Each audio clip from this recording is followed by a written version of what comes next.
Yeah, no, but we can hear ourselves on the speaker, I think. Anyone out there that could hear us? We can hear you. Fantastic, thank you.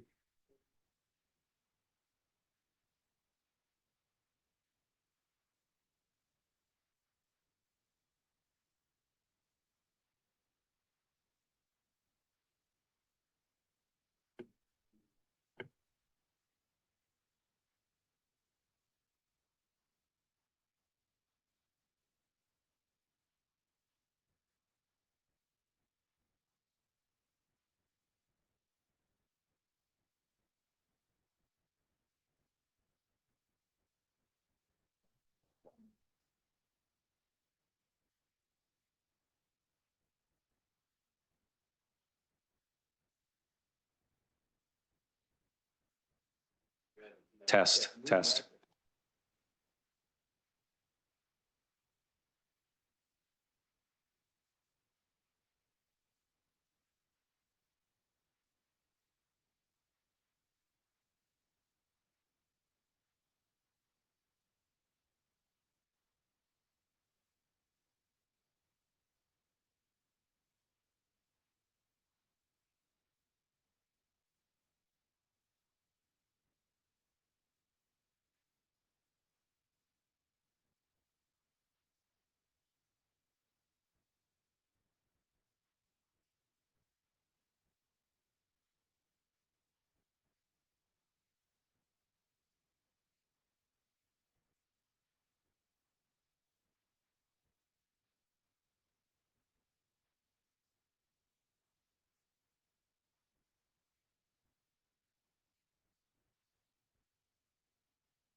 All right, good morning, everybody. It is 8 o'clock. Let's bring the Emergency Preparedness Committee meeting to order. That is agenda item 1. And item 2, let's make sure we have a quorum. We do. We have 9 of the 10 members here, but let's go through. Dale? Here. Here. Good. Lynn? Here. Craig? Here. Marianne? Not present. And she said she wouldn't make it. Chris, I'm here. Ray? Jerry? Vic? Bud? Randy? Excellent. As I said, 9 of the 10. It's a good day. Despite the weather. I've lost my mouse. No. Wonderful. Next on the agenda is oral communications for items not on the agenda. What? None. Wow.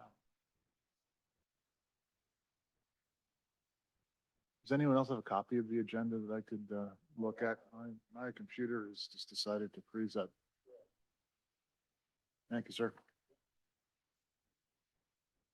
That's despite having downloaded a PDF copy before I got here, so that wouldn't require the network. That didn't solve the problem. All right, oral communications. Oral communications, anything, items that are not on the agenda. Anybody on the committee? Anybody in the public? I don't see any hand raises. All right. Moving on to the next, which is to review and approve the minutes from the last meeting that were attached. Discussion, any changes? All right, all in favor? Aye. Do we have any abstentions? No, writing them doesn't cause you to abstain. Usually people abstain if they weren't present at the meeting. Any nays? Excellent. And by the way, thank you for your minutes. They're really good, really good. Yep, and they capture the essence without being overly wordy or anything like that. Really, really nice. Thank you very much. All right, item number 5. We don't have any guests today. Oh, Selena's on. Excellent. Well, item 5 is a discussion of the evacuation plan status. And let me just say a couple words before we get there, because we had hoped to actually have a version that had gone once more around, have our subcommittee and the fire department, fire marshal kind of work out whatever the last details were. But my understanding is a lot of things came up on the schedule, so it didn't happen. We're not quite there. I will add that I met with Sharif, the town manager, and we had a long discussion about it. I was very impressed by the meeting. We just had a good talk. He made an hour of his time for me to go through that particular item and other emergency preparedness issues. Seemed very committed to it, committed to reading the final product before our meeting so that he could give us comments on it, but then it wasn't ready. So we weren't able to deliver the version to him to comment on. As far as I know, that's where we are. I would add that both he and I have read it in its current form, and I think the wording we agreed on is we don't see any red flags. So with that as a background, I think we have, well, Dale, you're heading that subcommittee, and we're working to get it resolved and agreed upon. What can you bring us up to date on? Yeah, the plan was to try and have it by this meeting, but it's in the fire marshal's court right now.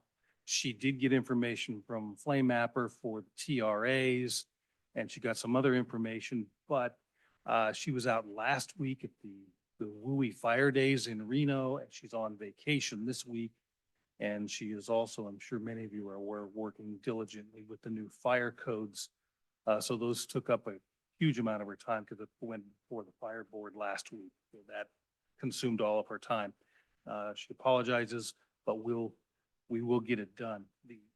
The other thing is in your packet today is something from the Geologic Safety Committee that she also needs to put in as an appendix to the evacuation plan. So she's got that. So there are a few things just to wrap up before she feels comfortable presenting the final evacuation plan. I think it's still on track, so we'll have it next meeting. So that's the plan, is to get there before the next meeting. Great. So the review and approval expected in May. That seems like it's on track. Yep.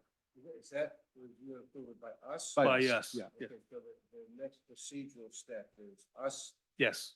at the next meeting, and then hopefully, if it's approved, then submitting it to the town council. Correct. And was that, in terms of doing it in conjunction with the town manager and staff, is that anticipated that would be a collective presentation, or that it would be us with knowing they're supportive? What's kind of the procedural step here? The discussions that I've been part of suggest that the author probably presented, that it would come from the fire department to the town council. So we'd have the fire marshal present. Oh, really? I believe so. Yeah. Good. I And it's think not up to us to decide. If she were here, she would say, but that's what I understand from conversations. we'll check on that, and we have our next meeting with our liaison and the fire marshal, because early on, certainly Craig Taylor was pretty adamant that this had to come from staff. But it doesn't matter to me personally where it comes from, as long as it gets to the town council. Right, and I would agree with that, Dale, with the caveat that whether or not it's with, the staff or with the representation, staff has had an adequate opportunity to review it and therefore, supports it, I think that would be very helpful to a positive reception to the town council. Excellent, that's great. And I should probably also make clear that I did discuss with our liaison whether he needed to be here. He had a schedule conflict. And I felt that since we weren't moving to a recommendation today, it was fine for him to go to his other obligation.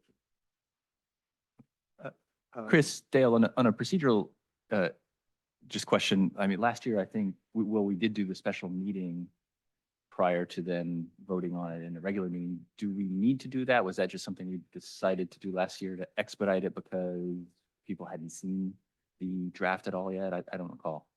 The reason we did it last year was to try and expedite it. To get it done before fire season. At this point, I think we're okay if we can get it approved at the next meeting. So just procedurally, it's fine to present it at the same meeting and we vote on it. Yes. Okay. Yes. And I think, Jerry, you had a comment? Yeah, is there in the plan a actual implementation schedule? I mean, it's one thing to have the council approve it. It's another thing to have them implement it. And I'm particularly interested in the widening of Alpine Road, which I think is going to be a pretty important part of being able to evacuate on time. And that's going to take some years to get done. And if you don't start it soon, the process, and find the money and so on, we'll be 10 years from now, with a plan without, some key things. So I just wondered, is there going to be anything in the plan that sort of obligates the town to start an implementation process? Or The answer is no. The plan, and this is very specific, and the reason that essentially it was rewritten from the one that we approved last year. This plan is written primarily for the first responders and town officials to implement an evacuation. It has nothing to do with improving infrastructure or anything else. Those, if you remember, Jerry, and I'm going to talk about that in a few minutes, were in the original study from Fair and Piers, where they had all sorts of recommendations. And Vic has talked to the town council about that. That's a completely separate issue than the evacuation plan. The evacuation plan is simply something the first responders look at and say, if we have to evacuate, here's the chain of command, this is what has to be done, and so on. I just want to refresh everybody. You may recall, we provided some rankings to the town council some time ago from that report. And among the high priorities was the widening of that road. We're recognizing that this is going to take some approval from other entities. I have not, given the drinking water from a fire hose posture that the town manager's been in, pressed further on it. If the committee wishes me to do so, I'm happy to inquire where that stands and see whether there's any readiness to readdress that issue among the other rankings which have been provided, high, medium, and low. But that is, right now it's dormant, but it's still there as an action item, apart from the evacuation plan. I think it behooves this committee to intermittently be asking the town, where are we, Sure. I'll be happy to do and, that. if, we did our job and it's over now, and now we're done, because I don't think that's the case. Right. Question.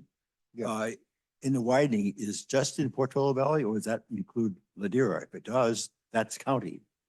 How do we tie the whole thing together all the way to 280 for widening?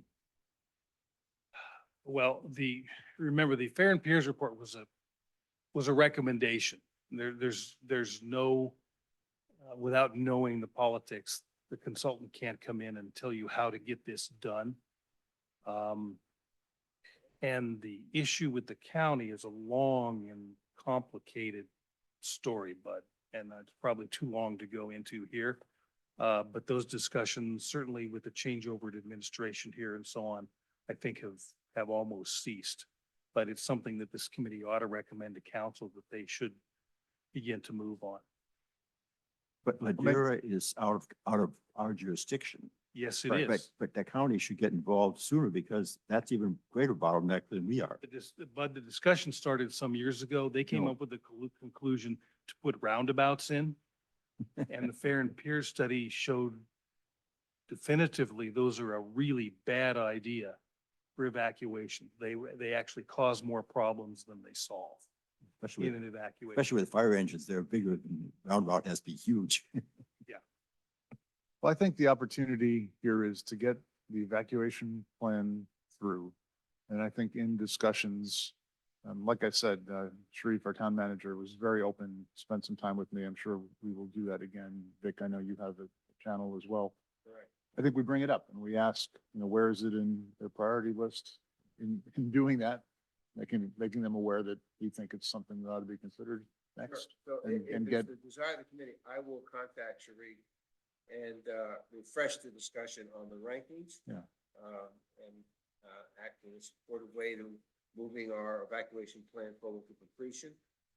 And is it anticipated that we will get that if approved at the next meeting, we'll be able to get the recommendation to the town council at the following town council meeting? Is that what we hope to do? I think that's in general what is hoped to be done. I don't have a firm commitment from anyone that it will be on the very next meeting or something like that, but I think everyone feels that we're near the end and would like to get it through.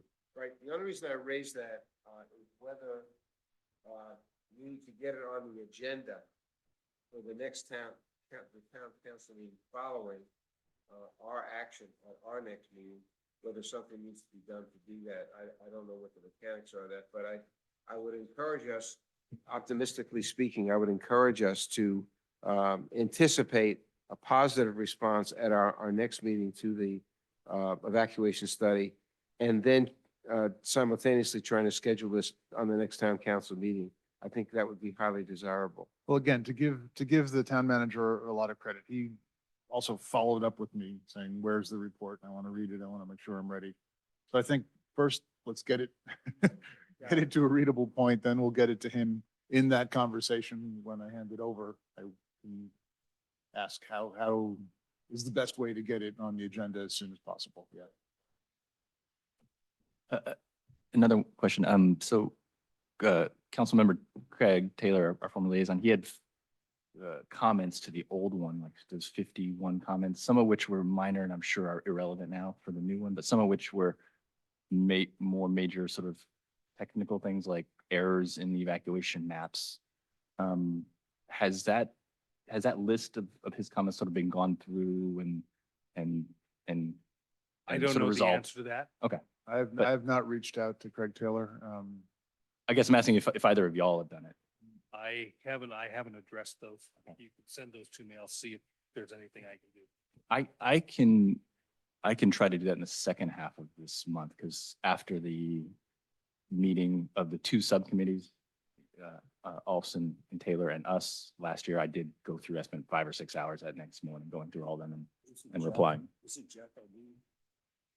Yes, our liaison is Jeff Alfs, but I get, just being practical, if we remember that there were some issues that Craig Taylor had, we should probably just reach out and make sure that they're addressed.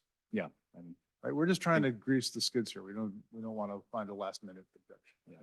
So I think either Dale or I can reach out.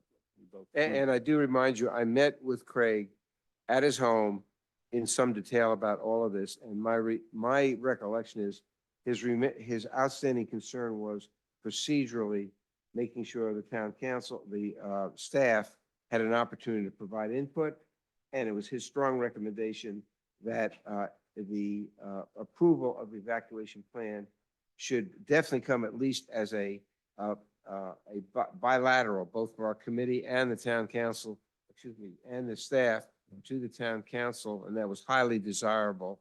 from his perspective. That was certainly more dominant than any of the remaining concerns that we talked about. But I think it's a good reminder, and I think one or both of us will reach out to Craig. Excellent. So there are two other pieces. I think I mentioned this at the last meeting, but in case I didn't, to get it out in front of everybody. I was contacted by the head of the Geologic Safety Committee that they had provided a map of geologic hazards, and it is attached to this month's packet. And that has been approved by their committee. What he relayed to me was that Fire Marshal Kim would like this attached as an appendix to the evacuation plan. And so it is presented here for everyone to see and have a look at. I don't know that we have any action items, but if anyone has a comment or question about it, certainly open to it. Yeah, right. Get some concrete, right? A little bit of epoxy, a little bit of concrete, and we can delete this appendix. Okay. Appreciate that comment. I'm looking to see if there's any comments from the public. I don't see any hands raised on Zoom. Okay. And then item D, the evaluation study, which is a spell check of evacuation study. And so Dale has been trained, well, I'll let Dale tell us, but he's been trained in the software to look at the evacuation of the town. Yeah. And I think you have some results to share? Yeah, it's attached to the memo. I think it's very timely and important. If you remember, we got the town to pay for an evacuation capacity study by Fair and Peers a couple of years ago.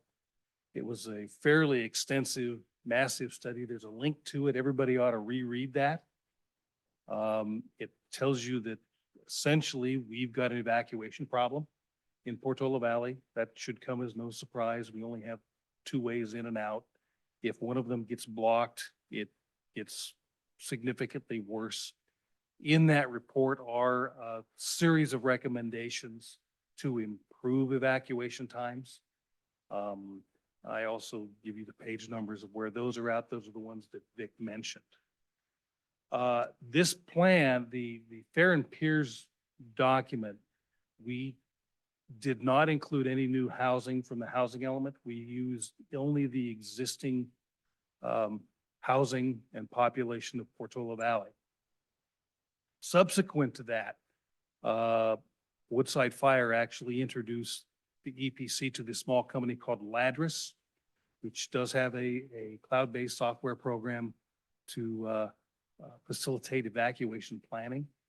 And several members, volunteers, spent a lot of time with Ladris. I cannot tell you how many hours they spent essentially debugging the program, working on user interface, fixing the databases, and so on.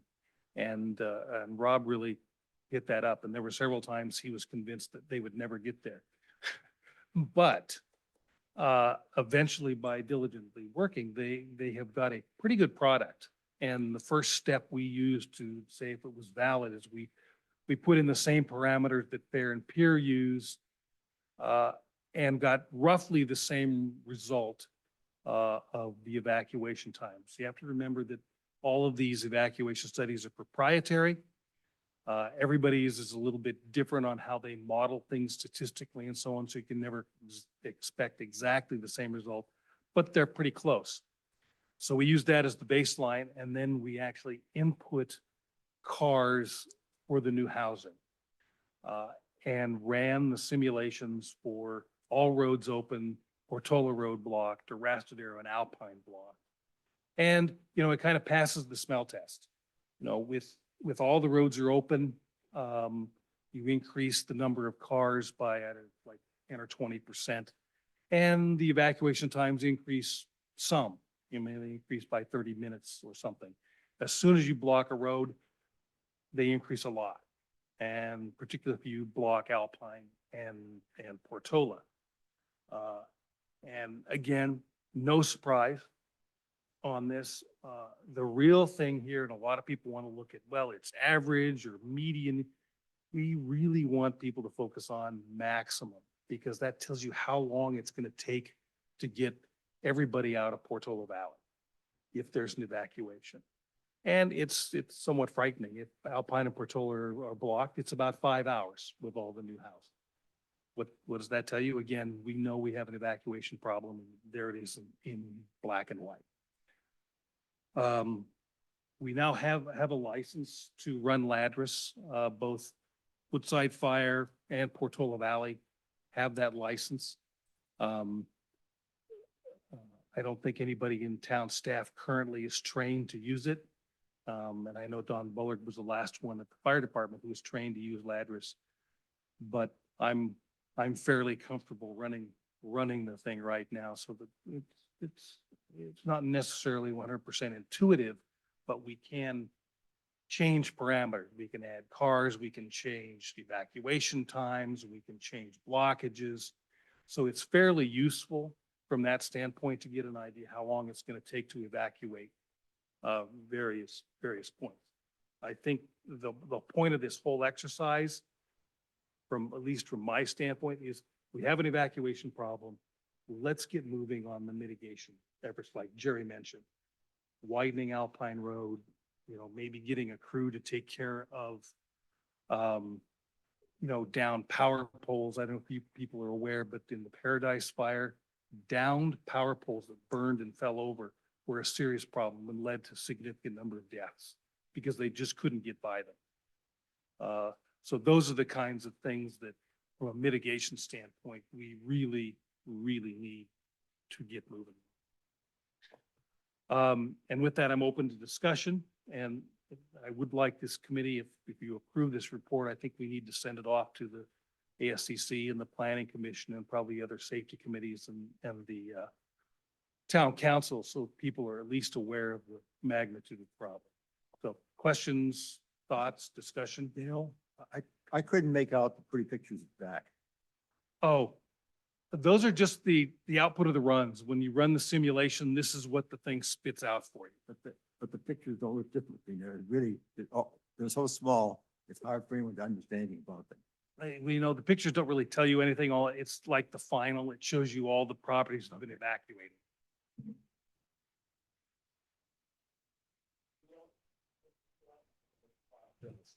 And I'm just not sure why you chose that process. I mean, why does it need to go to the ASCP and nobody's other commissions if it's an evacuation process? Or not? I was not clear. Well, I mean, this committee can choose to not send it anywhere. No, I'm not saying not send it anywhere. I'm just saying, does it need to go through those committees? What is No, their- I think it's just an informational. Okay, We don't, we're not asking them to no, change it or input it. no. If they want to learn how to run the program, they can run their own simulation. I think this is an important thing that people need to be aware of, and people in the planning process in this town should be aware of. I'm afraid that because it's 2 years old, people have even forgot about the Fair and Peers report. My biggest fear is that the actual mitigations and the ability to evacuate most residents, a significant number, is 5 to 10 years. I can't, the way things move here, it's very hard to see that concrete steps would be taken. Now, maybe I'm just old and irritable and skeptical, but as I kind of look at what's been going on. We could take a committee vote on that and say. It's hard to believe it's going to happen in my lifetime. So it worries me a little bit, as to whether the urgency that we talked about on and off is still recognized, except by some members of the community rather than the government. Jerry, I mean, I think it's going to be tough to make significant progress before this is a priority of a majority of the town council. And I think, I mean, look, the hope that we had last year and the reason I made personal sacrifices to do the evacuation plan, but so was because it would be then a stepping stone to doing the actions. I'm particularly concerned about school evacuations. If an urgent evacuation order comes during school hours, voices a couple of times. So I think ultimately that responsibility and accountability for progress on this issue lies with the majority of the town council. And unfortunately, we haven't seen, I think, significant priority and attention to that. And I hope that we can continue to advocate for that this year and in the years to come. Well, I'm just whining. All right. Yeah. No, it's good. I think these are all good comments. I'm thinking about two things. One just general comment, having paid attention 2 years ago and paid attention again. The message for us to communicate to the town for immediate action is when you think it might be time to evacuate, evacuate. Do not wait, because all these numbers that you're talking about are what happens at their peak, the worst case, right? And in every case, it turns out if you're the first person out, it only takes 10 minutes. If you leave in the first 15 minutes, it takes a half hour. If you leave in the first half hour, it starts taking 2 hours to get out of town. So don't wait. If it's starting to get smoky, if there's any discussion, get out of town, evacuate early. That's how you can personally do something to get ahead of the curve. Yeah. On the Okay. second point of advocating, I think advocating is good. But I think in the spirit of getting things done, perhaps a discussion first before we approve something and send it off to other committees. And maybe getting a backer either from the town council or from the town manager, getting some buy-in up front that yes, this is both the priority and now is a good time to launch it. If we launch it in the middle of a financial crisis, they're not going to look at it. It just gets buried and goes away again. And then 6 months from now, we'll say, why didn't anything happen? My personal approach or suggestion would be present it in discussion. We're having discussions already with the town manager coming up, 3 of us here and anyone else who has an avenue like that. We're going to meet with our liaison to the town council as a town council member. We're already agreed. We're going to talk to another council member.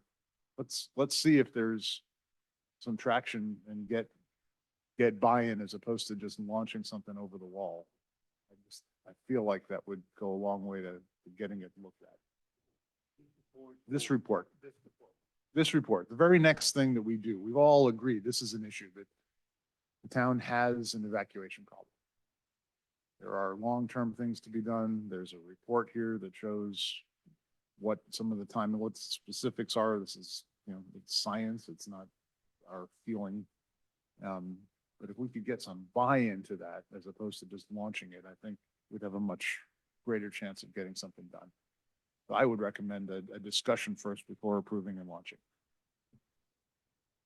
Yeah, I just want to remind everybody that, and I spent a fair amount of time on this, we took that report, that 14 recommendations, I think it was 14 recommendations, I didn't bring them with me. I presented to town council a high, medium, and low priority on those items. The town council, I recall, unanimously accepted that report.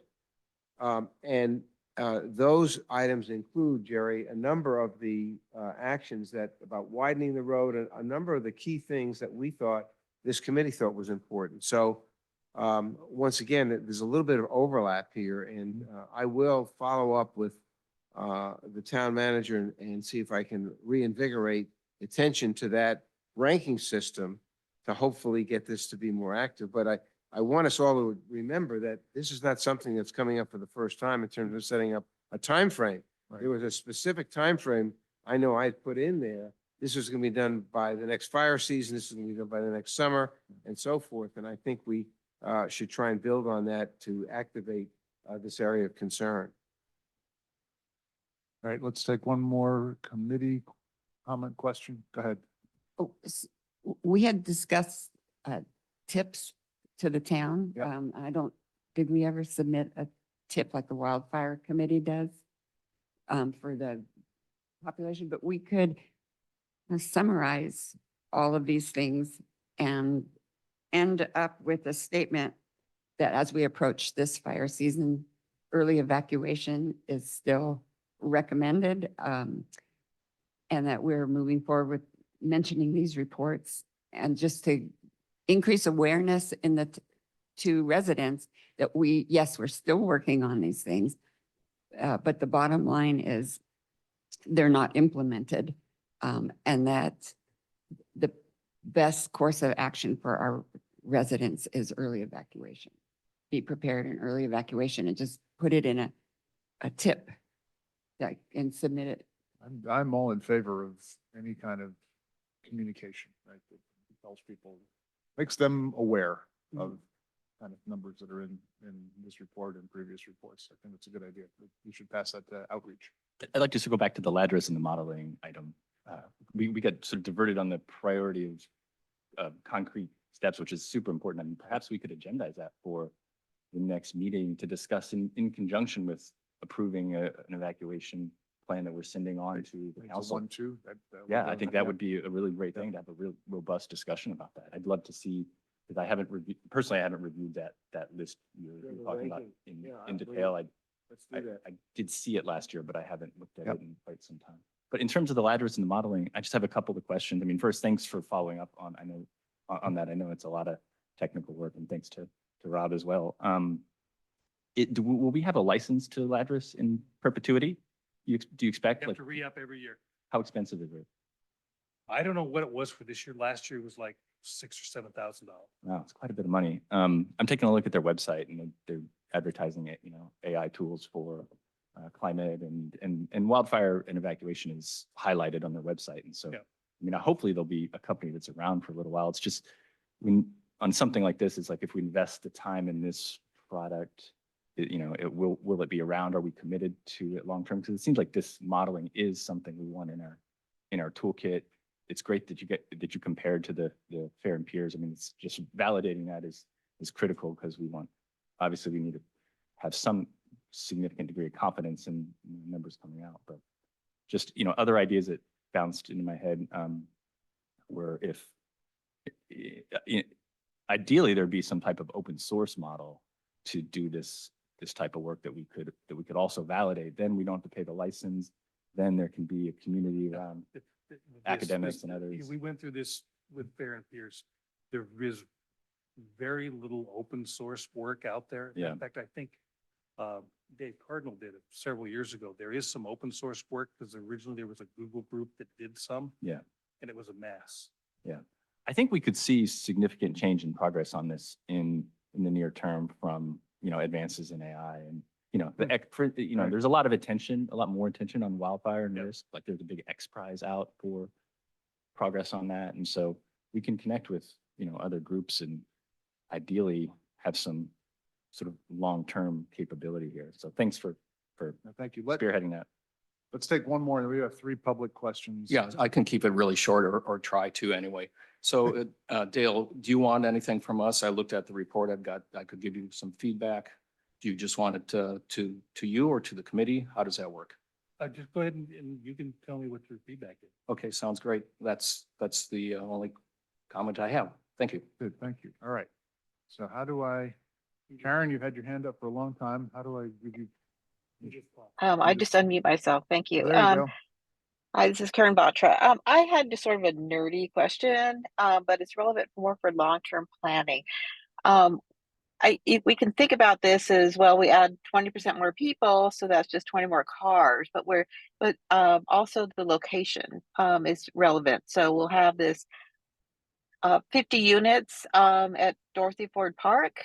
Does that impact that differently if it was more distributed within town, even though I know it's not realistic to change that, but I was just sort of wondering on the distribution of the locations, and also planning for opt-in next year. If the units are more distributed, is that better or worse? Or are there any thoughts you have on this at all, or is that even something that can be done in the software? Thanks. Yep, go ahead, Bill. Certainly, anything can be done. It's just a matter of time and effort to put it all in, because anytime you want to add cars, we have to manually do it.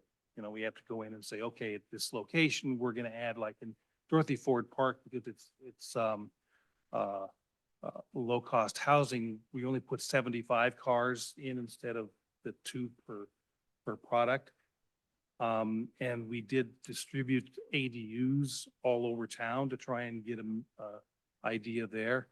In the sort of generic thought process, if you have more cars sitting right at one of the exit points, whether it's Woodside Road, Alpine Road, or Arastadero, they're going to get out faster. The more you distribute, the deeper into town, the worse off it's going to be, and your averages are going to go up. I mean, that's just the basic way to think about it. The model also is highly dependent on sort of, we can adjust, we have a slider, we can adjust when the bulk of the people move out, when they evacuate.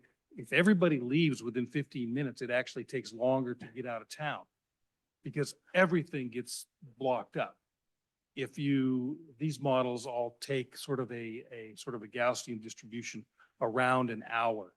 And so you can see what that effect is. So yeah, we can model anything. It's just like a time and effort kind of process.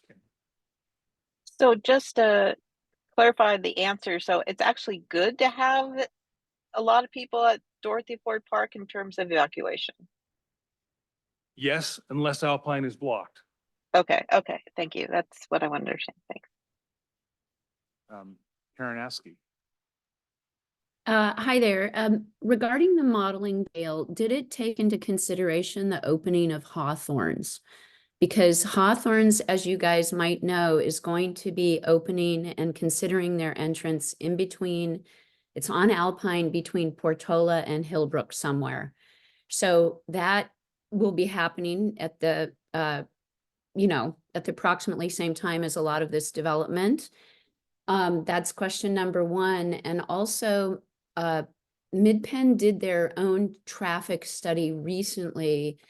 And my question is when you looked at you must have a percentage number of the increase in traffic due to the development. They were unable to do any modeling related to that. And I would love to be able to report back to MidPenn to allow for X percentage increase in traffic, particularly in this Alpine Road area, which I assume is a choke point.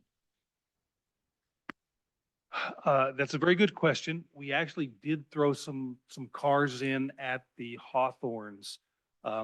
When you think about it though, Karen, we're evacuating roughly 5,000 cars out of Portola Valley and environs. That includes, the Los Trancos, Vista Verde, Ladera, some Old La Honda, all of these areas that have to evacuate on Portola and Alpine. So by adding just 50 cars, that's a 1% increase in the total traffic. It doesn't really move the needle unless there's an accident. And that you throw into the model, you just throw a blockage in and it creates a mess.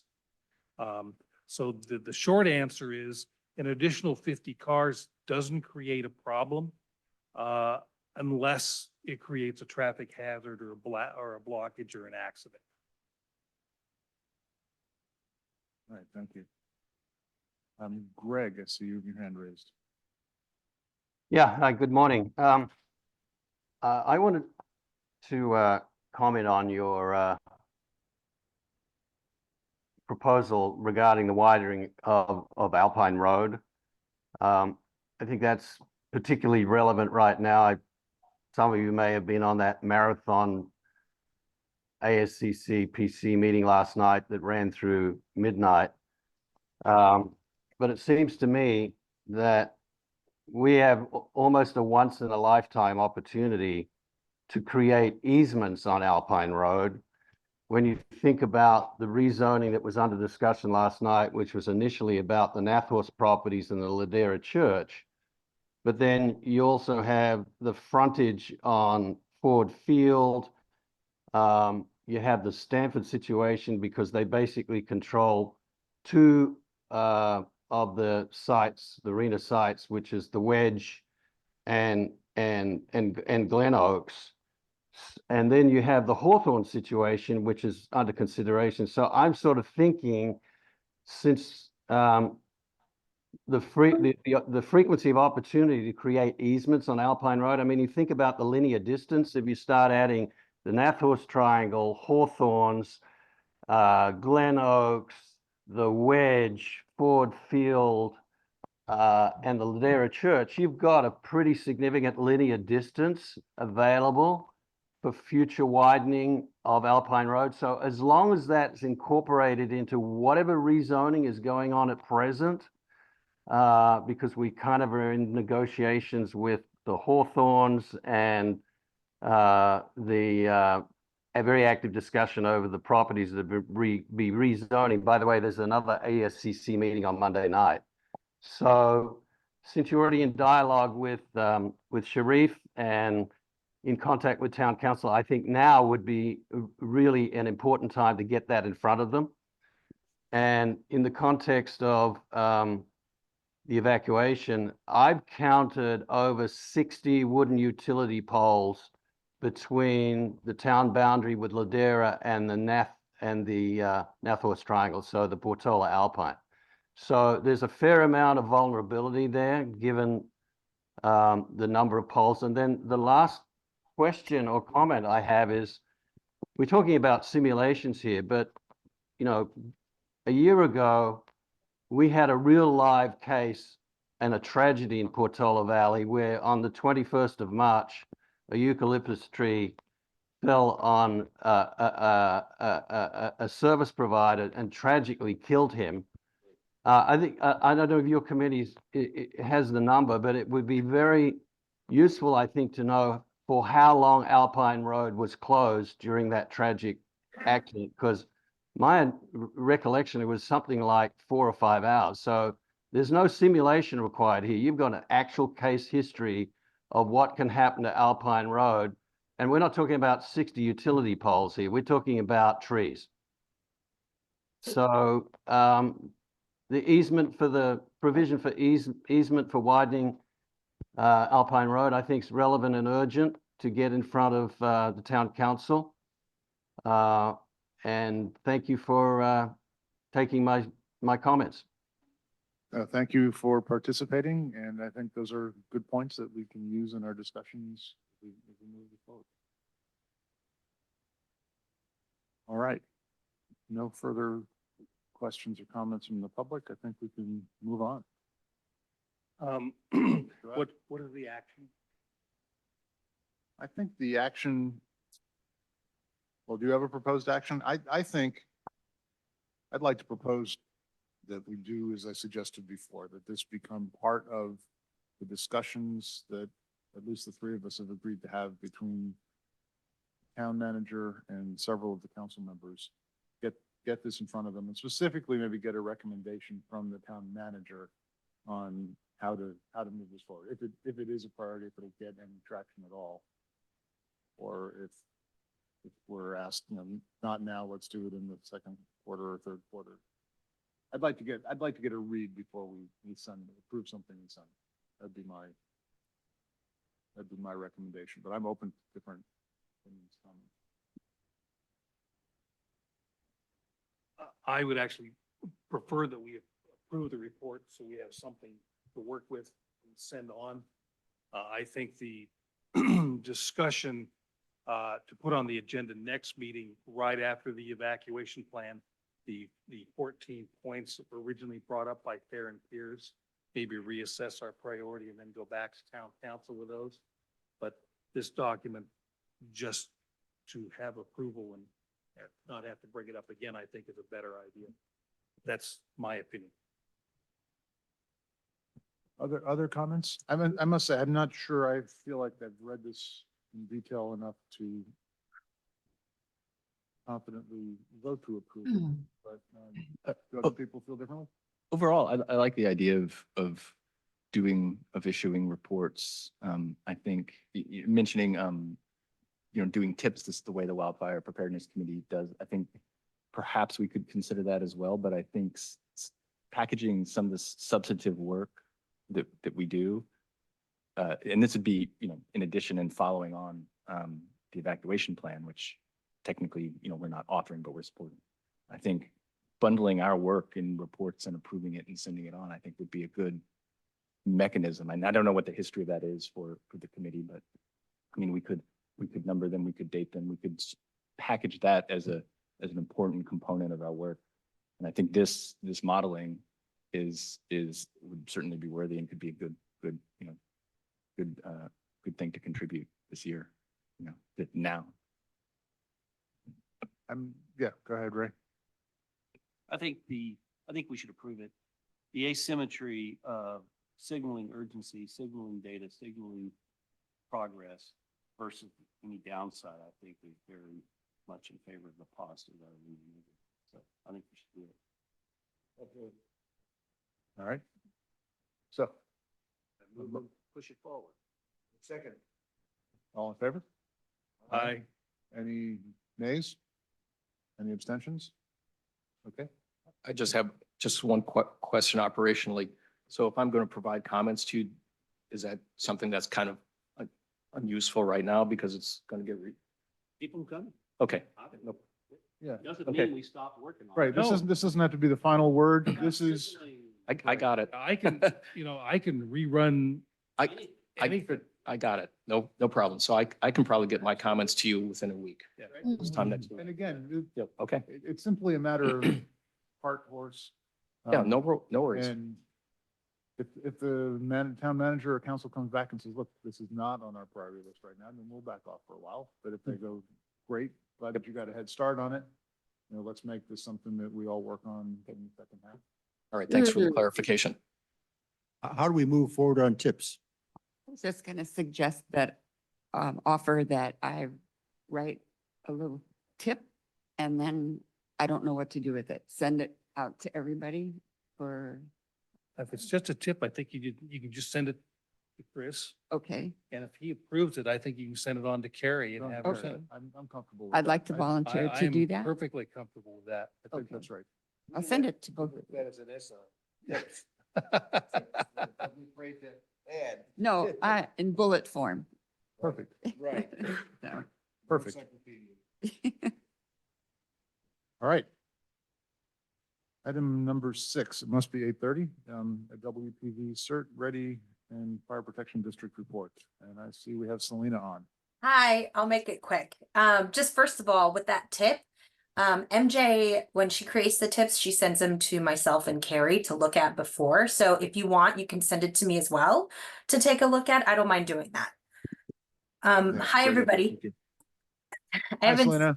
I haven't seen you guys for a little bit. I apologize. March was a little crazy. We had a conference. I had a conference and then I had a training I went to after that. So it just happened to be a bunch of conferences in the month of March. But one of the classes that I took was a child passenger safety technician course, which basically means car seats, right? So we're bringing that program back to the community and providing car seat appointments and educational programs for parents. We just finished our CERT training on March 23rd, and we had 10 people in the on the skills day, which it was great because we had a lot of interest in moving forward, and some of the attendees already attended one of our work days where we brought the Portola Valley trailer and the Woodside trailer to PV, and we're making sure that the inventory is the same in both of the trailers. So we're moving forward with that as well. On the last day trill, we approved another incident management team member, Robert Seidel. I always forget how to say it, but he's in Portola Valley. So he's been working diligently as the co-chair for CERT committee, and we've just approved him as an IMT member. As well, we had just conducted a couple of fire extinguisher trainings with the Portola Valley School District, so it's really great. We're continuing to work with them. And I have a training coming up, another one for the grandparents getting started on April 27th, and that's going to be from 9 to 12. That's a Saturday. Just reach out to me if anybody wants to sign up for that. And then the last thing I really wanted to bring up is that I know Kim is not here, but she did schedule a fire safety corner, fire marshal fire safety corner. So she'll be at in Woodside, Portola Valley, and Ladera, rotating around for 3 different days to allow residents to ask questions about the ordinance and whatever else that they need. So she'll be in Portola Valley at the Roberts Market on April 18th. And that'll be from 4 to 6. So you can go to our website. It's right on the homepage too. We have the same information on there, but I just wanted to let you guys know. And that's all I have. Thank you very much, Selena. All right, any questions, comments? Very good. Item number 7, subcommittee reports, starting with communications. Great. Ray, Red light on. Good. red light. You're I have 3 items. One, I met with Howard and Justin regarding the installation of the ground plane radios on the AM radio. They were installed, but were not optimally installed, but we met this week and they're gonna optimally install them. The radio is performing very well from a communications point of view, but given how the SWR, a technical term, is high, so we're not getting all the benefit we could. So they agreed to do that. I don't know when they'll get it done, but nice soft ground. It's a perfect time to do some work like that. That's point 1. Point 2, interesting, we had a failure of the internet signal from the AM radio. As you may recall, we actually pay for a service that connects our AM radio message to the internet, and on the town website and other places, you can actually listen to AM radio. We can do it right now. I've never had that failure on this system in 10 years, and only that failed. The radio was transmitting, the power supply, everything was fine. When I came down to investigate, before I just hit the reset button, I like try to figure out what's wrong. Couldn't find anything wrong with it, but I rebooted and sure enough, the gremlins went away and it's back to life. So, the third is, because, and this has to do with the AM internet transmission system, the delivery service, we do pay an annual subscription. Our subscription is expiring on June 1st. And the company reached out to me, wanting to know if we wanted to continue it. I said, of course we do. I have no idea how many people listen to those streams, if anyone does, but me or Dale or whatever. Anyway, so I got 2 quotes, one for 1 year and another quote with some discount if you buy multiple years. 1 year is $718.80. 2 years with discount is $1,401.60. This is, I think, in our budget. I don't know if this is in our budget or town communications budget, but whatever it is, we should, I recommend we do this. It has historically not come out of our budget. Oh, okay.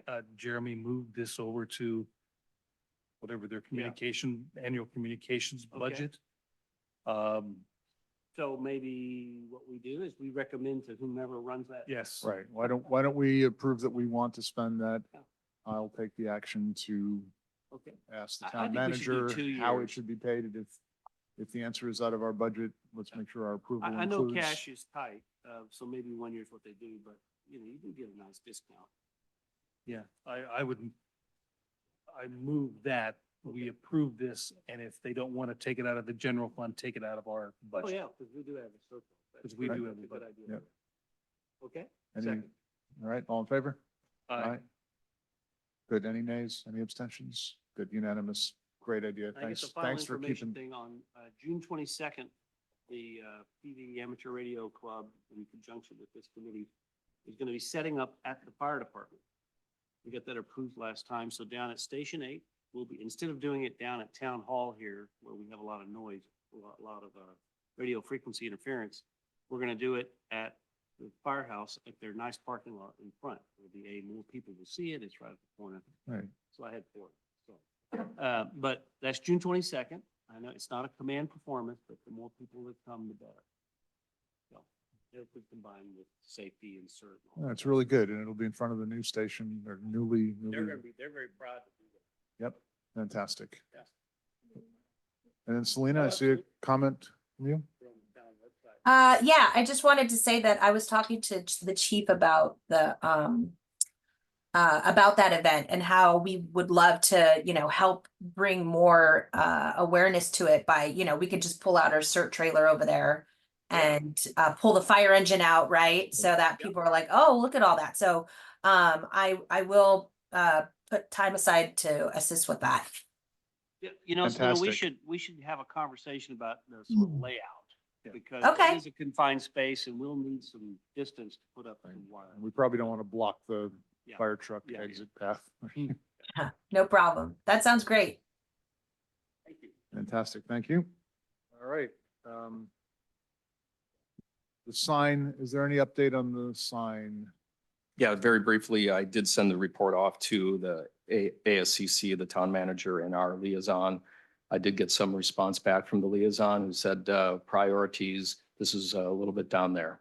So I can ask for some input from the committee members about maybe how to push this along, but I mean, it has their attention, but it's a low priority. I think the trick here is just not to let it die, right? Not, Okay. not push for immediate. They do have other That's things fine. to worry about, but just not let it Yeah, die. I have no intentions of letting it die. Yeah, I What- think, What I would do is reach out to the chair of the ASCC, which I forget who it is right Yeah. now, and ask them, when their docket's going to be clear of, they've got all these zoning things they're concerned about right now, but Mhm. maybe in a couple of months here. That's fine. That's a good we'll just- suggestion. Thank you. we'll keep it alive in our discussions, Absolutely. and you should make sure that we keep it alive too. if Okay, it's no falling worries. off the- Okay, very good. All right, letter C. We haven't heard from Dale in a while. Anything to update on the evacuation plan? No, nothing new. All right. And item D, neighborhood and resident outreach. Any updates? None for me. Okay, thank you. And then the ad hoc safety element committee, anything to update there? They haven't even No. discussed this coming up Right. because So of the my issues. understanding is, and this came out of my discussion with Sharif, that is an item that will be spearheaded by the new planning person. At that time we had our discussion, isn't yet hired. Yes. So that's probably a gating item on that one. All right. That brings us to our next meeting being on May 2nd. Anybody know they can't be here? You can't be here. We have one, two, and a maybe. Well, that's still enough for a quorum. I think I'll do what I do and reach out a couple days before to make sure. Otherwise, the meeting will happen on the 2nd. Any last opportunity, comments, questions? Anyone? Seeing none, and we have a motion to adjourn. All in favor?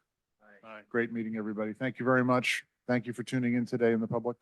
Bye, thanks. That, 9 o'clock sharp. All right.